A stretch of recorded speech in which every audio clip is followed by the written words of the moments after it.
Fala galera, beleza?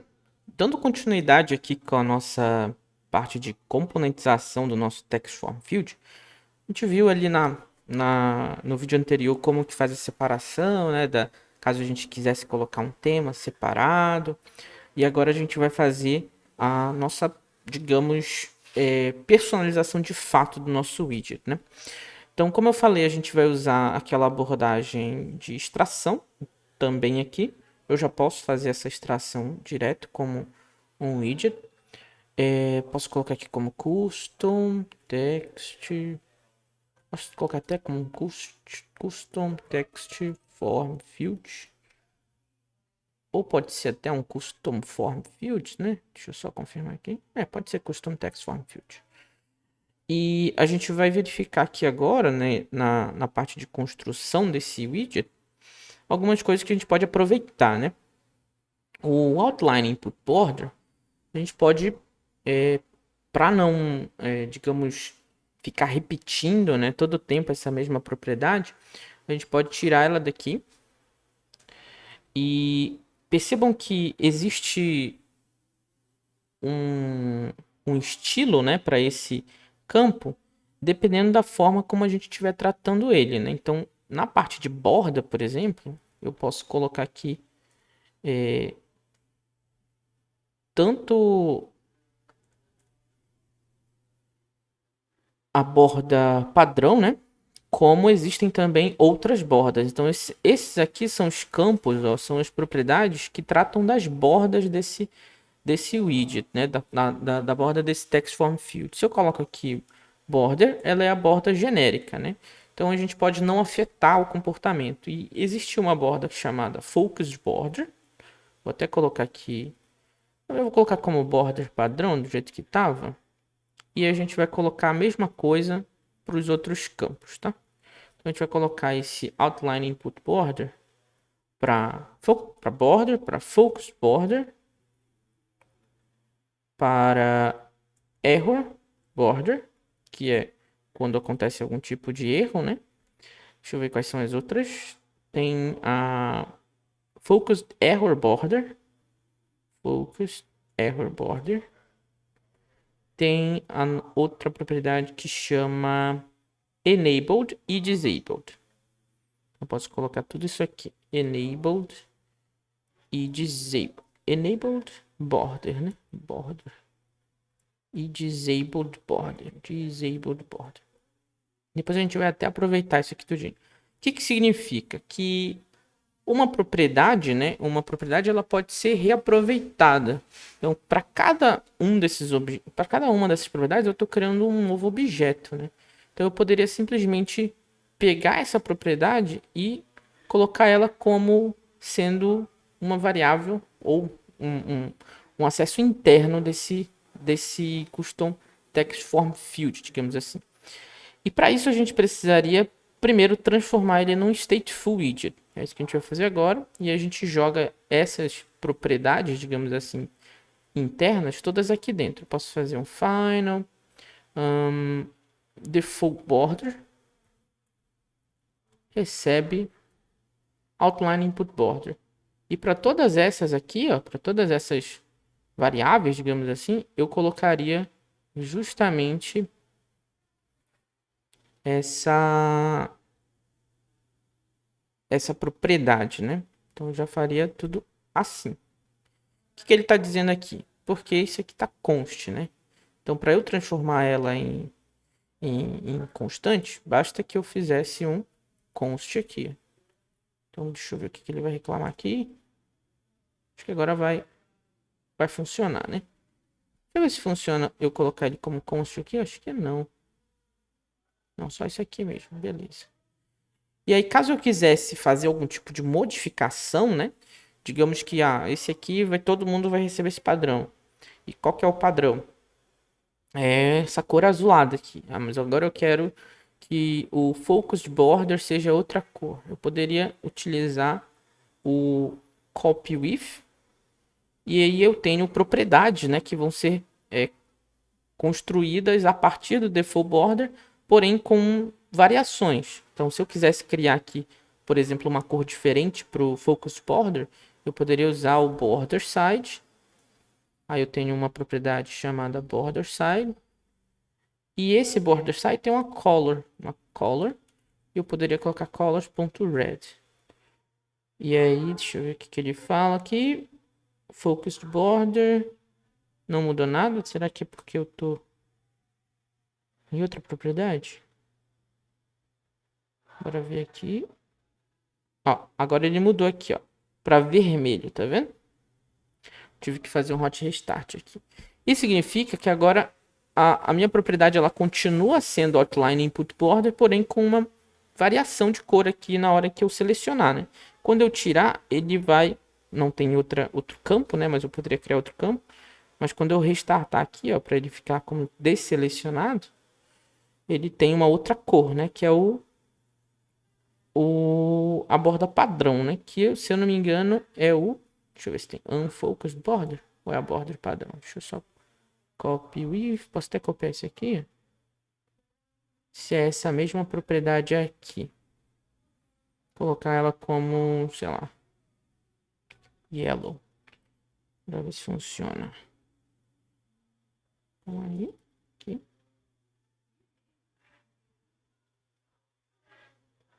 Não é essa propriedade aqui. Não é a border. É a... Deixa eu ver se tem alguma outra propriedade aqui além dessas. Focused border. Enable tá true. Então nesse caso seria enabled border, né? Seria essa aqui. Eu vou até tirar essa propriedade aqui do border. Acho que a gente nem vai mais precisar dela, já que a gente está passando todas elas de forma personalizada. Eu poderia selecionar essa aqui, ó.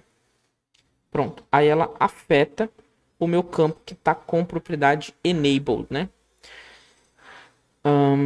Basicamente seria isso. Agora a gente precisa saber qual que é a nossa cor padrão, né? E a gente poderia passar ela justamente para essa informação aqui, ó. Que é a border side color.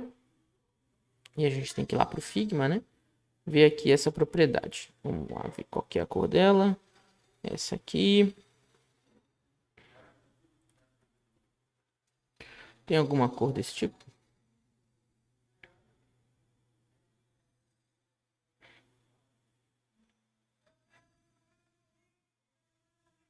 Bora lá no Greenlight 1. A gente tem a Greenlight 2, né? Que é essa aqui. Então a gente altera aqui para Greenlight 2. Pronto. Vamos ver onde é que tá o problema. Falta uma vírgula aqui, né? Acho que agora a gente tem propriedade correta.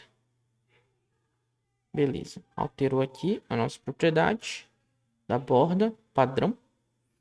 E agora a gente pode até criar, por exemplo, uma propriedade de padding, né? Então a gente pode até colocar aqui ele como um default, colocar um padding em torno dele e aí passar, externalizar essa propriedade aqui do add insets, que a gente pode até copiar daqui, ó, como sendo algo que seja padrão, né?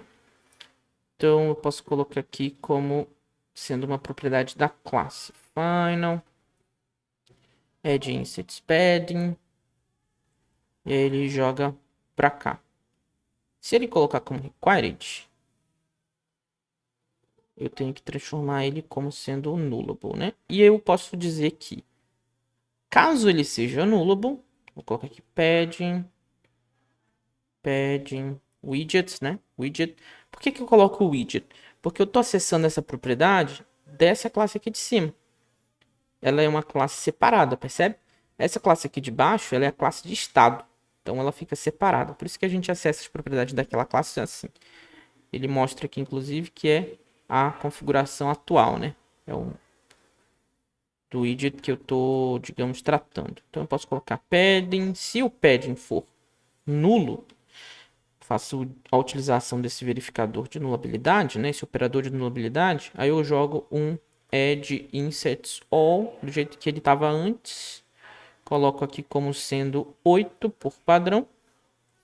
E ele meio que já mostra aqui, ó. Se eu colocasse mais, se eu colocasse, por exemplo, 12, ele ia atualizar aqui. Então eu coloco 8 por padrão. Se eu observar aqui o meu Figma, ele já me dá aqui uma borda, digamos assim, em relação a essa lateral, ó. Ele dá 22, 28 e para baixo ele coloca a relação de 24. Poderia colocar 24 para todos os lados aqui. Ou 12, né? Podia ser 12. Daí ele joga 12 na lateral, 12. Não, acho que eu poderia colocar assim, ó. Symmetric. E aí, no eixo horizontal eu coloco 24. E no eixo vertical, espaçamento vertical, eu coloco 12. E aí ele joga dessa forma aqui, semelhante ao que está no Figma. Se eu tivesse outro campo, ele ia justamente se adaptar, ia colocar um espaçamento de 12, totalizando 24, né? Então fica dessa forma. E caso eu quisesse passar uma propriedade personalizada para esse campo, eu jogaria a nível de construtor, né? Quando eu fosse pegar ele, por exemplo, bem aqui, ó. Quando eu fosse fazer o padding dele, eu poderia colocar sei lá, 32, vai. E aí, só que ele pede um add inset, né? Então eu poderia colocar set add inset.32. E aí ele ia sobrepor aquela informação, porque ele tá verificando primeiro se não é nulo, né? Se existir, ele vai usar essa propriedade que está sendo passada pelo construtor. Se não, né? Se for nulo, aí ele pega por padrão essa aqui, beleza? Uma forma de a gente tratar isso a nível de construtor aqui em cima. Perfeito. Continuando aqui, a gente tem outras propriedades desse campo. Uma delas é esse aqui de cima, ó, que é o your name. A gente pode ver aqui no Figma, ele tá tudo maiúsculo, ele tem outra cor, se eu não me engano. Deixa eu ver qual que é a cor que ele tá. Essa aqui. Então eu posso pegar ela aqui e já colocar para cá. Vou colocar um dark gray, né? Static const color dark gray. Color 0xff e isso aqui. Ele é inclusive mais claro que esse. Eu vou até renomear esse aqui para dark gray. E esse aqui para gray. Beleza? Então onde tiver esse carinha é dark gray, onde tiver esse carinha é gray. Eu posso chamar ele aqui nessa propriedade do input decoration, né?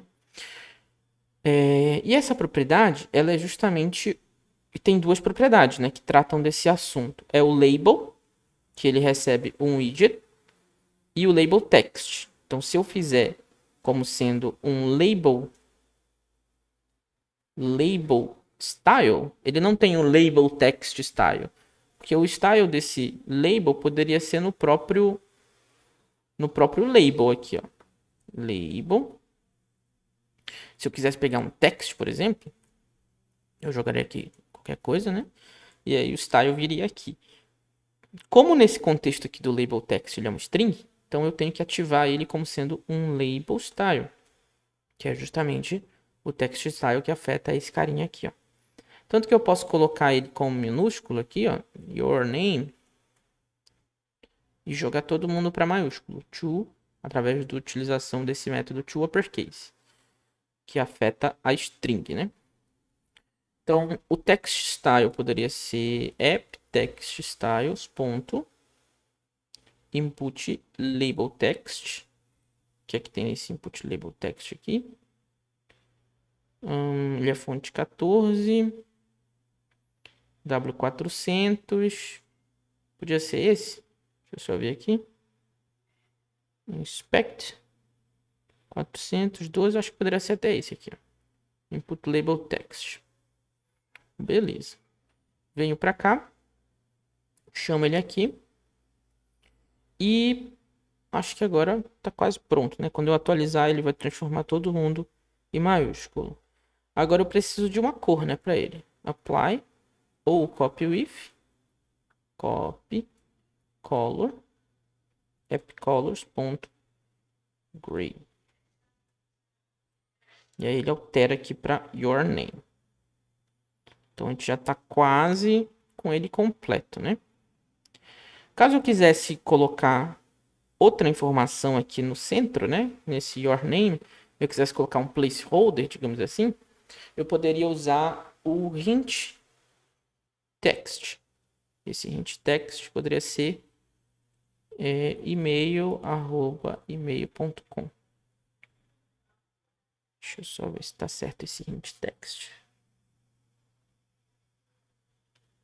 Quando eu selecionasse, ele mostraria aqui o email.email.com.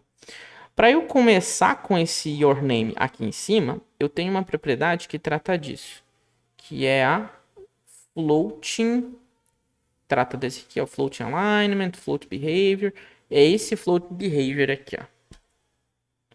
Eu poderia utilizar como sendo floating behavior always. Ele já começaria lá em cima. Ó, já começa lá em cima. E o e-mail aqui embaixo, já com o placeholder. Caso eu digite alguma coisa, ele substitui. Beleza? Outra propriedade interessante que a gente pode externalizar, isso tudo a gente vai externalizar como variável, tá? Vai colocar como string, esse aqui vai colocar como string. Esse a gente não vai utilizar agora, mas pode ser que a gente externalize e faça aquela verificação de novo, né? Se for nulo e tal, a gente pode fazer isso aqui também. Deixar o mais modificável possível. E ele já tá me mostrando aqui, deixa eu ver. Ah, tá. Ele tá red porque tá no focus border, né? Vou tirar esse default aqui. E o red, na verdade, eu vou colocar no caso de erro, né? Vou tirar daqui e colocar no focused error border. Esse aqui também, error border. E é isso. E a gente vai ver validação no vídeo mais para frente. Outras propriedades que a gente pode... Vou até colocar aqui já essas variáveis, né? Final, string, hint, text. Final string label. Label text. Vou colocar aqui tudo como obrigatório. O hint text eu vou colocar como opcional. O label text fica como... Vou colocar como opcional também. Vamos ver como que fica aqui. Generate constructor. O hint text é também opcional, né? Então eu vou colocar o widget.hintText. O label style widget.labelText, tá? E ele vai verificar, só que isso aqui tem que ser, não pode ser nulo, né? Então eu posso fazer dessa seguinte forma. Se for nulo, vamos ver o que acontece caso seja nulo. Ou seja, se eu não tiver o to uppercase, vamos ver se vai dar algum erro. Ele simplesmente não vai mostrar nada, né? Beleza, acho que funcionaria. E aí, se tiver, ele justamente vai tratar como nada, né? Vamos ver se tem alguma coisa para a gente passar aqui como variável nessa parte visual. Beleza. Tem mais propriedade. Tem muito mais propriedades aqui, ó. Caso a gente quisesse ter um ícone aqui no lado, a gente usaria o suffix ou suffix icon. Caso a gente quisesse ter um widget aqui no início, a gente poderia colocar o prefix ou prefix icon. Vou mostrar aqui prefix.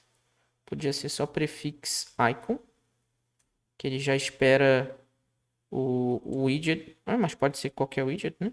Então, nesse caso, por padrão, a gente coloca aqui user, person, qualquer person, né? São os dados do usuário. E aí, se fosse no suffix icon, ele joga lá. Se for o suffix, ele já dá um espaçamento maior, né? E aí ele prefix também. Prefix. Joga um pouco maior aqui. Depende da forma como a gente vai usar. mas já fica aqui a opção. Quando a gente for tratar do campo de senha, a gente vai trabalhar com esse suffix icon, vai transformar ele no botão. Então vamos ver se já funcionaria aqui a gente passar essas propriedades aqui desse custom text. Então coloco o label text como sendo your name, o hint text como sendo your email.com. Deixa eu ver, ok.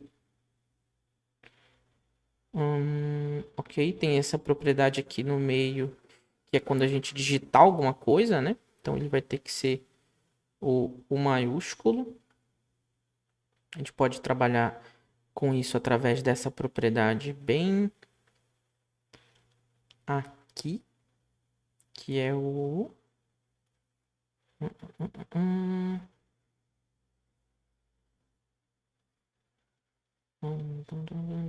Tem mais propriedades aqui dentro, mas eu acho que não é aqui dentro. É aqui fora no text form field.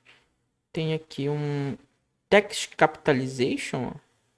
A gente pode externalizar isso. Text capitalization. E aí se a gente colocar aqui text capitalization, digamos que se a gente coloca do ponto de vista de palavras, então cada palavra nova no teclado vai começar, digamos assim, com a primeira letra maiúscula, né? Então, blá blá blá. Quando eu concluísse, ele ativaria aqui, funciona para nome, né? A gente pode externalizar isso para, dependendo da situação, a gente coloca outra coisa, né? Posso colocar aqui John Doe. Então, deixa eu apagar aqui. Aí ele mostra dessa forma. John Doe. Pronto. E aí eu externalizo, né? O capitalization. Deixa eu já colocar. Uma outra forma de eu reduzir isso aqui, que eu não estou editando, eu só coloco assim. Assim. E aí eu vou direto lá pro text form field. Final text capitalization. Text capitalization. Pode ser nulo, né? E ele já joga por padrão aqui o text capitalization. Widget.text capitalization. Ele vai dizer que não aceita, né? Então a gente pode jogar também aqui como sendo uma propriedade padrão. Ou aqui mesmo, a gente verifica. Se for nulo, a gente coloca o text capitalization .none. Então, se tiver, ele vai receber. Se não, ele joga como none. Funciona também. A gente pode fazer isso para todos os comportamentos, tá? Se verificar que for nulo, ele vai jogar como none. Tem mais propriedades aqui no text form field. Tem initial value, tem o controller. A gente vai ver controller mais para frente, mas eu já vou externalizar ele aqui, que é quando a gente quer ter controle do que está sendo digitado. Então eu vou colocar aqui também controller. Em vez de a gente trabalhar com value, a gente trabalharia com controller. Então final text editing controller. Esse text editing controller pode ser nulo. Gera construtor. Ok, já foi para lá. Pode ser nulo. Que mais que... Então vocês vão ver que aqui na parte do text form field, muita coisa a gente pode simplesmente externalizar. Keyboard type, caso a gente esteja tratando, né? Keyboard type. Keyboard type. Ou é input type, né? Input type. Text input type. Então a gente tem aqui, ó, por exemplo, datetime, email address. Por que a gente pega isso? Porque dependendo da situação, ó, ele vai carregar o teclado diferente. Deixa eu só restartar aqui. Então no keyboard type, se eu selecionar ele como number, ele vai mostrar, por exemplo, só o teclado de número. Se eu colocar uma outra informação, ó, senha, multiline, email address, ele vai pegar. Isso é uma comunicação do nativo para trabalhar com a ideia com a ideia do teclado, né? Que ele vai se adaptando da maneira como você colocar. Ó. Quando ele coloca e-mail, ele joga um arroba aqui, ó. Tá vendo? Isso é bem interessante. Então eu posso também externalizar isso como sendo um text input type. Text ou keyboard type no caso, né? Keyboard type. E aí vindo para cá, ele já me text input type, keyboard type. Isso pode ser nulo. Vou adicionar o construtor. E caso seja nulo, a gente chama o keyboard. Na verdade, ele pode ser nulo também aqui, né? Beleza, então pode ser nulo, já fica aqui. Outra propriedade que é interessante seria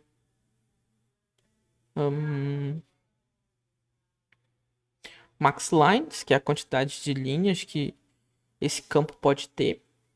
Max length, que é um limitador de quantos caracteres esse campo pode ter, né? Se eu colocasse aqui keyboard max length, eu colocaria, sei lá, 5. Eu não ia conseguir digitar mais do que. Peraí que bugou meu negócio aqui. Meu teclado tem esses erros de vez em quando. Então quando eu colocasse aqui, ó, ele não ia mais deixar eu digitar porque o max length tá 5. Então eu poderia ter esse limitador de caracteres aqui. E é do tipo int, né? Então widget.maxLength. Então, eu jogo aqui como final int maxLength. Gero o construtor. Beleza. Eu acredito que fica agora a critério de vocês observarem ou tratarem esses campos aqui. Tem muito campo interessante. Da parte visual, a gente tem, por exemplo, se ele está enable, se ele está disable. Ele mostra aqui algumas propriedades do tipo mostrar cursor, se a gente estiver na web e tal, né? Ou se a gente estiver aqui dentro dele mesmo. O text input action, ele é interessante. Text input action, porque ele é relacionado a quando você está editando ele, ó, ele mostra aqui algumas coisas. Text input action ponto se eu colocar done e salvar, ele vai me mostrar o done, né? Quando concluir, ele vai pro done. Se eu colocar o next, ele já me mostraria outra informação. Deixa eu só ver o que aconteceu aqui. Ok. Aí ele mostra esse campo aqui, ó, que é o next. Se fosse outro tipo, né? Previous, route, search. Acho que o search ele mostra aquele botãozinho de pesquisar. Ó, tá vendo? Bem interessante. O text input action. E a gente pode externalizar ele também. Colocar ele como widget.text input action. Beleza? Acho que com isso a gente conclui essa parte de edição visual. Text input action. Depois a gente avança para a parte lógica, digamos assim, do campo, né? Deixa eu ver se tem mais alguma coisa. Acho que se houver necessidade, eu coloco aqui a parte de estilo, né? Para ficar de acordo com o Figma, aqui a cor desse texto aqui. E no próximo vídeo eu já trago a conclusão dessa parte de edição e a gente já avança para validações, que é utilizando a parte lógica dos campos de formulário. Beleza? Não esqueçam de ler a documentação, não esqueçam de treinar, de praticar essas propriedades aqui, ver o que cada uma faz e tal. Ó, vocês vão ver que conforme a gente vai colocando, ele vai ficando grande, né? Eu acho que eu já vou até tirar esse formulário, esse campo daqui, vou jogar ele para um outro lugar para a gente concluir a parte de componentização dele.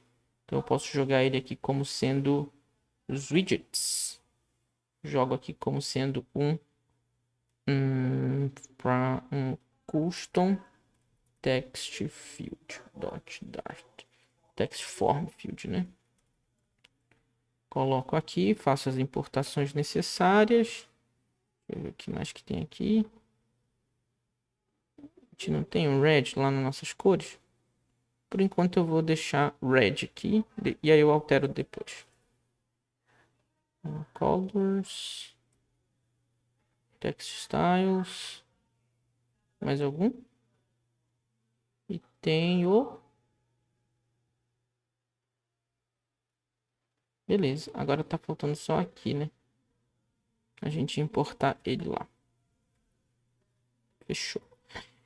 Ah, a gente ainda tem que fazer a de senha, né? Então provavelmente a gente vai ver de senha no próximo vídeo e aí começa a fazer as validações. Beleza? Valeu, galera. Até o próximo vídeo e tchau.